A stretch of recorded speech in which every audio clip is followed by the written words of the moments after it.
Okay, pauwi tayo. Maaga, alas 4. Hindi tayo nakapag-pitch na ng tent kasi tawag dito wala namang pagpipitchan. Tapos may nakita ako kanina dito na bawal ang helmet.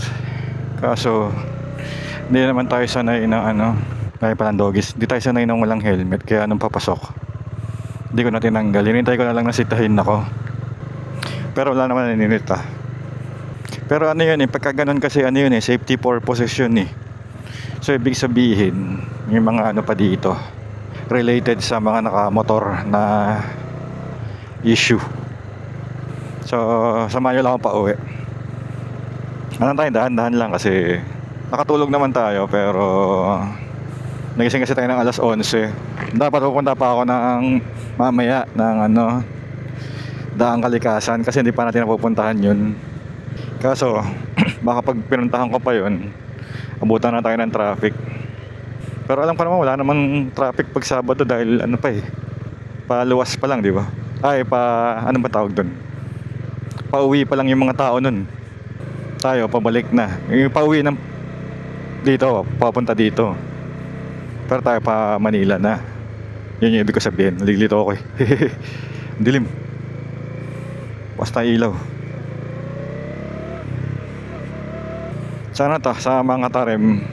Hindi ko alam kung anong barangay ito or barrio. Basta dito sa may Gilsan Events. Tanda lang tayo. Takbong lang. Wala na rin tayong gas eh. Saan natin kabisado? Delikado. Kanina may nakita akong Petron nung papunta ako dito. Sana 24 hours yun. Baka sarado kasi maaga pa. Naka isang full tank lang tayo. So ayan, may natira pa nung nakarating na tayo. Ito yung nakita natin kanina may court. Yung papunta tayo. Maaga tayo nakarating eh. Na kinuha natin kanina, nabot tayo ng 4 hours mahigit din. Kasi ang dami sasakyan sa expressway. Hindi tayo makahataw ng hataw talaga. Hindi tayo naka 120 mga ganun. Nakaka 120 nung nasa SCTX ba yun? Or TPLEX. Sana ngayon wala. Siyempre pa lang madaling araw. 4:30 nga, 4:38 flood prone area. So dandan tayo. Baka may baha. Kahit na hindi umulan. Sana tayo may mga mga doggies. Ano ba to? Doggies ba to? Pusa. Doggies nga. Maliliit. Cute. Nag-alarm na. Wala na tayong gasolina. Low level. Low fuel level ba? Okay pa ako sa ganyan eh. Basta hindi pa sinasabing refuel. Tansya ko abot pa ng TP-election eh. Pero dito na tayo papagas. Magandaan na natin ulit yung Petron. Ay shoot, wala na pala akong pera. Kinuha ni Mrs. yung pera ko. Pamasahe nila. May 100 so pala. Okay, goods. Kanabahan ako eh. Baka kasi hindi available ng credit card pa dito sa area dito. Siguro experience ko pag nasa ganitong area walang credit card yung nasa tayo, Sambales. Ito yung kalsada ng Makintab. Mukhang madulas. Malapit na tayo sa main road. So kakanan tayo. Ito na yung main road. Dami ng sasakyan no. Sabagay, probinsya to eh. Maaga nagigising ang mga tao dito. Dandan lang tayo. May mga lubak-lubak di natin alam. Baka malalim. Lang tayo, watch out lang tayo sa lubak. Tsaka sa nag-overtake. Kahapon nung papunta tayo may mga nag-overtake na naalanganin. Ako, kasi ko pa iilawan. Wala pa mga karatula ng ng tawag dito gas station. Sana di natin malagpasan yung Petron. Ayoko ng ganyan na nag-a-alarm. Hindi ko makita minsan yung cambio ko. Nakarangan noong low fuel. Hindi na naman pala nakalock yung helmet ko. Kaya na pa tayo ma-under. Ito gasoline station no. Mamaya na lang, nasa right side yung Petron eh. Baka malapit na dito yun. Wala ka na mag-overtake kasi baka sa lubong natin may nag-overtake din.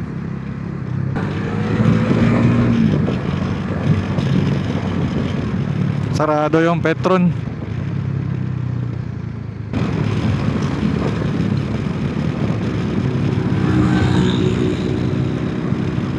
Bilis mo ng mga motor dito. Takbo 60 lang tayo. Tabi nga muna tayo dito. Helmet natin nakalimutan ko na naman, hindi pala nakalock.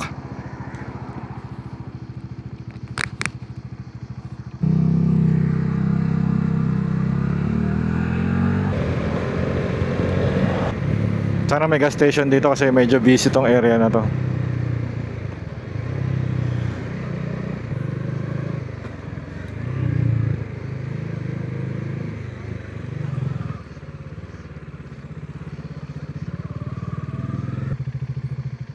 Dahan-dahan siya.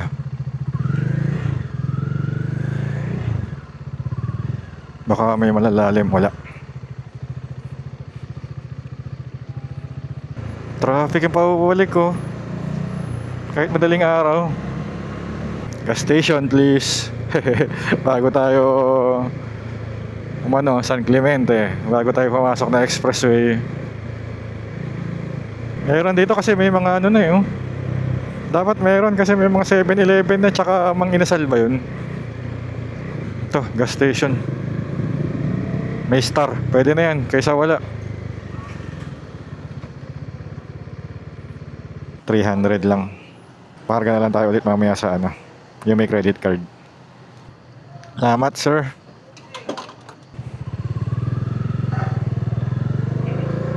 $300 pinakarga natin, napuno na kaagad.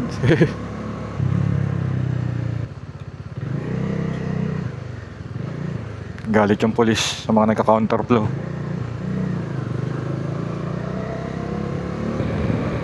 Traffic sila dahil lang doon sa Sirantulay. Doon na tayo papakarga sa ano, NLEX Bulacan na siguro. Hindi ko nakita, may tao pala tumatawid. Yun yung nasa ilaw natin eh, pagka hindi nakabukas yung MDL, hindi niya masyado makita yung mga tao. Buti lang hindi mabilis yung takbo natin dun. Ano, may tao ulit.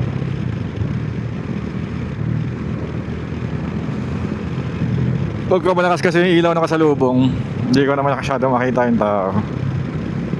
Nakikita ko na lang pagka ano, lumusot yung ilaw sa pagitan niya.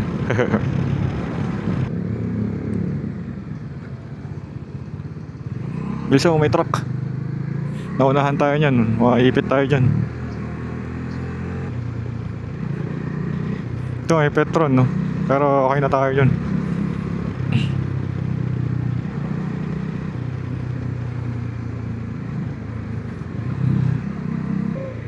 Hindi ako nakapag-check. Hindi ko na check kung ano kailangan ng vest dito, buti na lang. Sa bagay, di mo tayo inaabot ng gabi papunta. Ito pa uwi, ito madilim pa. So hindi tayo nakapag-check kung ano kailangan ng vest, kung kailangan ba. Tarik nito. Diretso tayo.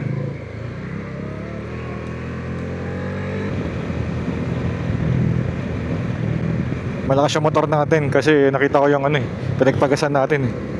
Nabasa ko ng malinaw yung logo niya. Centrum pala yun. So malakas yung motor natin yan.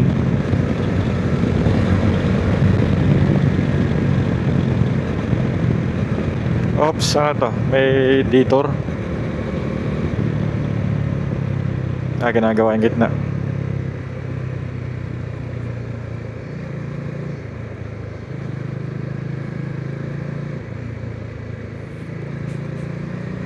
Pinatutuyo na lang. Libreng parking tuloy sila.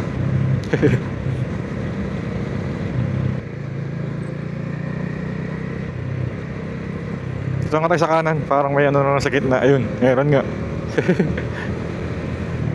Mamaya na tayo umalis dito sa lane na to.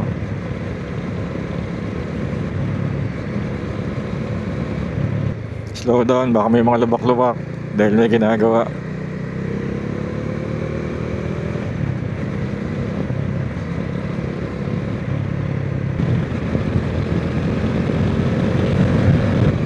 Damihan pa yung helmet natin. Tumama na namang ano. Sekto ba yun?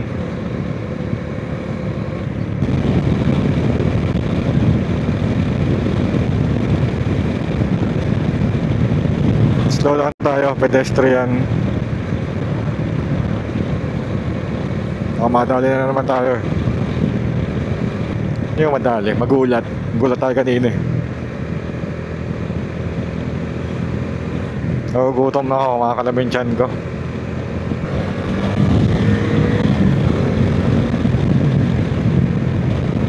Ang haba pala nito. Sa bagay, 21 kilometers kanina nung pag-exit natin. Sa pag-exit natin kanina ng expressway sa Paniki. Parang 21 kilometers.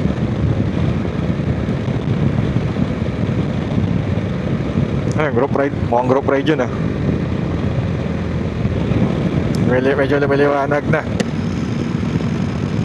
Sayang, di ba masyado kita yung detalye ng mga puno dito. Kaya namin mahilig tayo sa ganyang kalsada, yung mga nakapayong na puno. 3 hours pa din.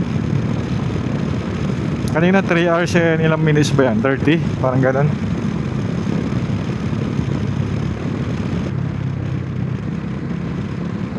Kalkado yun, isa ng ilaw. Sa malayo, akala mo motor yun sa gabi. Akala mo kasya ka, no? Tayo na kotse pala yung kasalubong mo.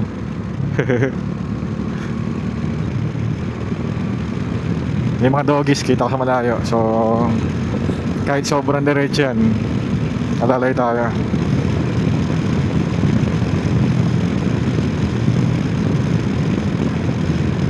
Yan sila, oh. Right side. Ayun. Ay, kambing pala. Ganda, oh.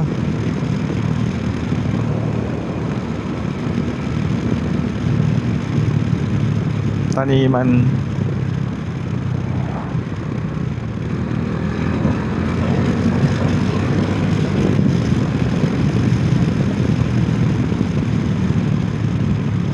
Slow down tayo dito. Ganda ng puno.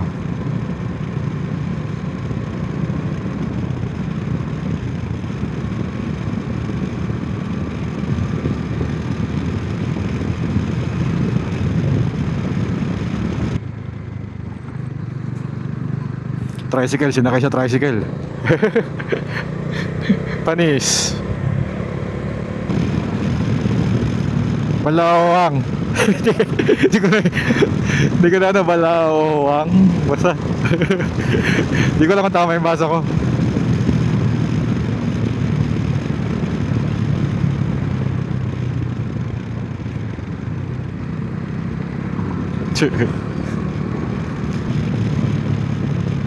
Tinamaan na naman, so kailangan natin magpunas.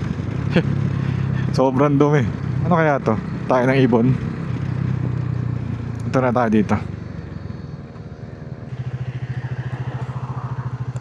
Pamunas, dapat lagi tayo mayroong ganito. Ang punas ng mga ano, lalo na pag malayo yung biyahe natin. Pagkapunas, punas naman ng tuyo para malinis. Hindi siya ano, mag-spots. Okay na siguro yan sa ngayon. Mamaya na natin punasan pagka nag-stop over tayo. Kaya punasan na maigi, ibig sabihin. Ito, dito lang yan. Tapon natin mamaya yan pagka ano, kumain tayo.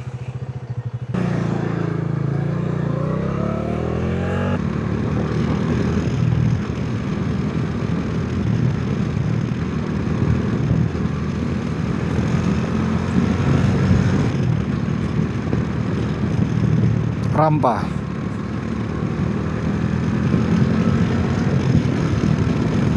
Parang umulit yung kalsada. Pagkatulay paliko ulit, parang umulit. Magbabalik tadapa tayo ng damit. Oops. Biglang ano, single lane. Slow down tayo kasi pedestrian.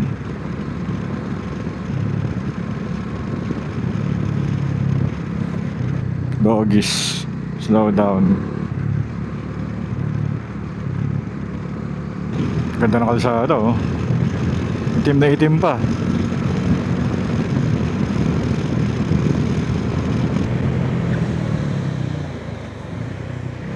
Doggy. Tumutunog yung gulong natin nung pumreno ako. Para siyang nagpumito. Preno ba yun o gulong? Dalawang beses ko na nararamdaman eh. Tsaka narinig. Ito na, malapit na tayo sa expressway kasi naalala ko to. Yung sabi kong busy na kalsada. Paniki na to, paniki. Yung sabi ko may magandang gymnasium, basketball court, laki. Tsaka may design yung building.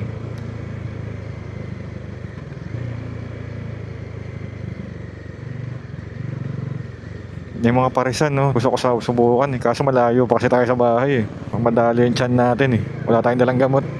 Yung gamot nandun sa bag ni Mrs. naiwanan na eh. Yung papunta dala-dala ko yung bag niya eh. Miami. Stig. Ito yung court na sinasabi ko. Hindi court, gymnasium. Ganda di ba? Stig. Uy, hindi pala dito. Naligaw na tayo. Pag ganyan ang mga buhangin, kaya masyado mag-overtake dyan. Kasi kung sakaling kailangan mo pumreno, mag-ABS ka dyan.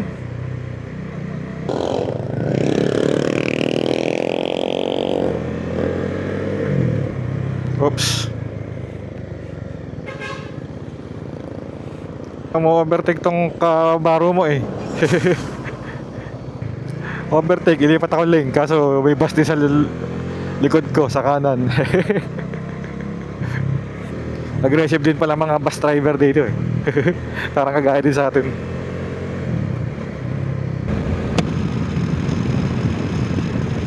Uy, ganda ng sunrise. Sayang, hindi natin nabutan. Sumisilip pa lang. Hindi natin makita. May mga puno eh. Yan, sunrise. Sana nag-record pa tayo. Ganda, pulang-pula. Isa sa likod ng mga bundok. Lapit na tayo pumasok sa expressway. Bomba, tunnel. Dito na ba? Dito na.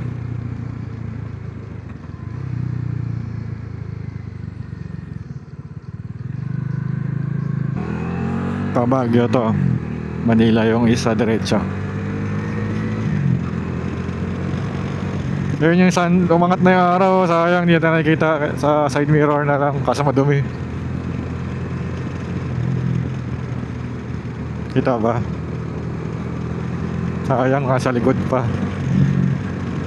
Ganda sana nasa unahan natin eh. Para parang yung mga lumang cowboy pag ending. Lumang movies na cowboy pag ending. Kakabayo papunta sa diretso sa araw. Na sunset. Sunset pala yun.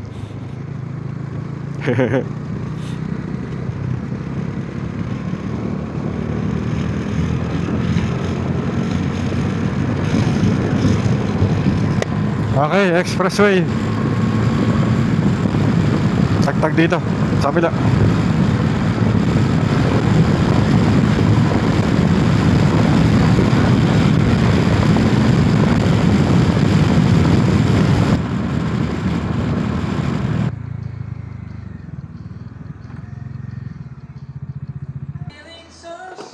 $184 lang. Nagas tayo ulit para sagad Jollibee. Ganda ng motor ni Sir. Ano kaya yun?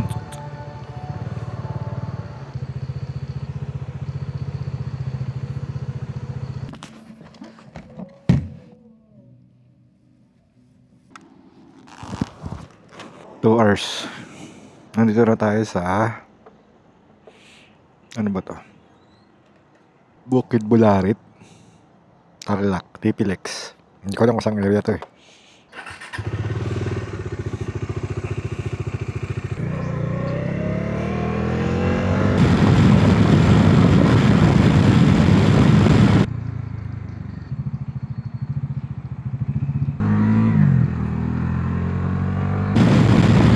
Tarlac City, La Paz.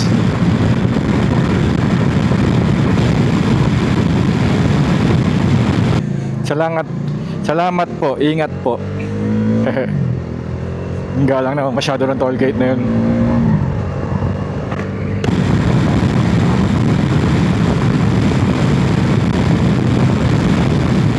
Mahaba nyo, no? Walang katapusan.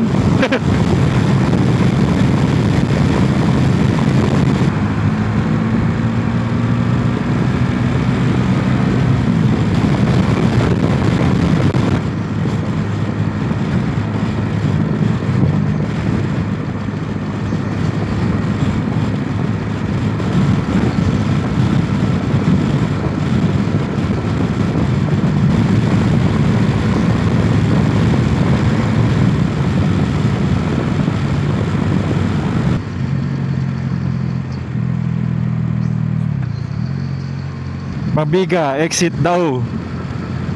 Diretso tayo. Dami na insekto ng ano natin.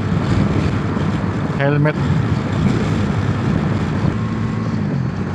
Dito pala tayo na ano dati, pinahinto nung pick up, yung parang ano, highway patrol.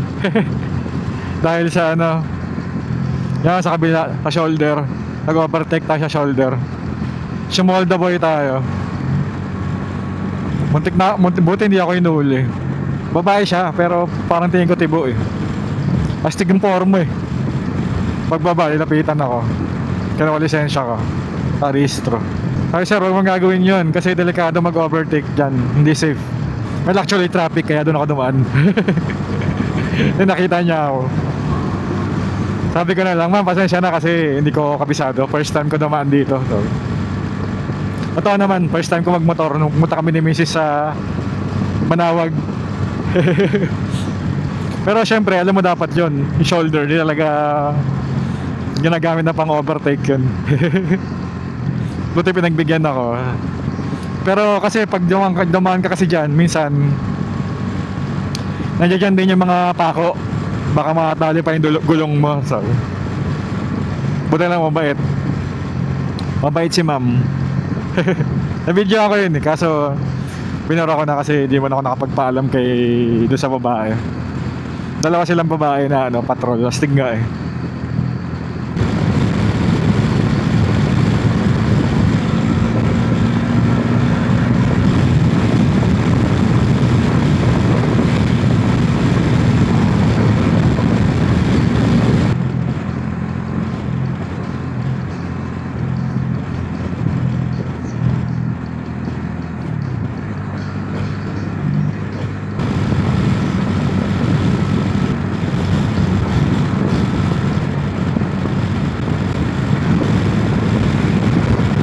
Pahinga tayo, pahinga.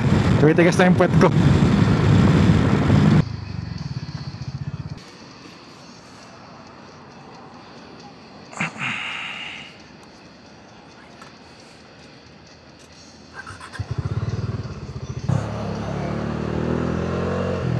Okay, expressway. NLEX.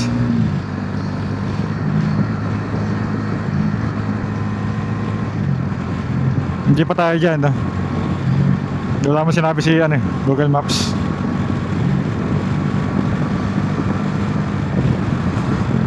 Skyway 2 kilometers. Kaya natin pumunta sa kanan, baka lumagpas tayo. Keep right.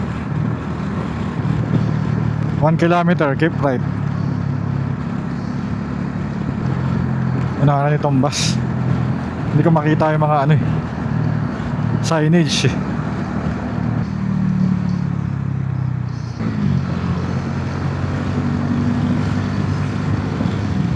Okay, Skyway. Lapit na tayo. Easy lang tayo rito. Baka matikitan pa tayo. Pauwi na eh. Lapit na tayo makauwi. Matitikitan pa tayo.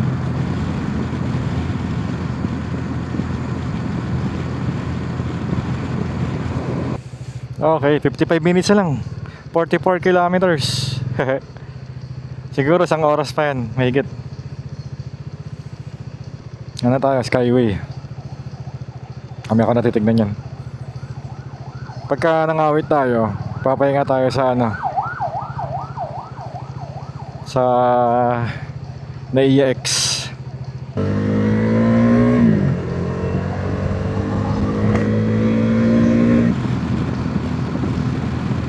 Naiya X, 9 kilometers. SM City Santa Mesa. Easy lang, relax lang sa kamay. Pagod na yung balikat ko sa kaliwa eh. Palagi ito nauuna napapagod. Tingin ko mali yung posture ko talaga pag nagmumotor eh.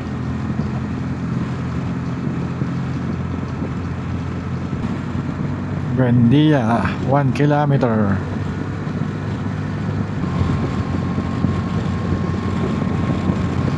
Ang sarap magmotor, sarap na enjoy ko. Di kasi siya masyado malayo. Tsaka yung alis natin maaga, kaya maganda. Compare dun sa papunta, late tayo umalis. Mas okay yung ano, pauwi kasi madaling araw. Walang traffic.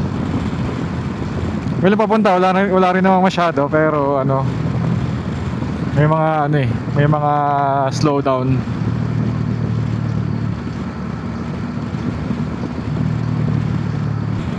Tsaka parang 4 hours tayo nun. Ngayon ba, ilang oras? 4:30. Anong oras na ba? Teka lang, 8. Ganun din pala, 4 hours din. Pag nag 8:30, 4 hours na eh. Mas masarap lang yung biyahe natin ngayon. Mas gusto ko siya. Overtake pa sana ako, dito na pala. Muntik tayo luwagpas. Baka sakali na lang tayo sa ano, ginagawang Cavitex na extension. Kasi maaga pa naman. Baka wala pang traffic dun. Back to your regular programming. Naiya X. Alam kong umay na kayo dito. So dito na natin tapusin. Okay, thank you na matindi. Hanggang sa muli. Bye bye.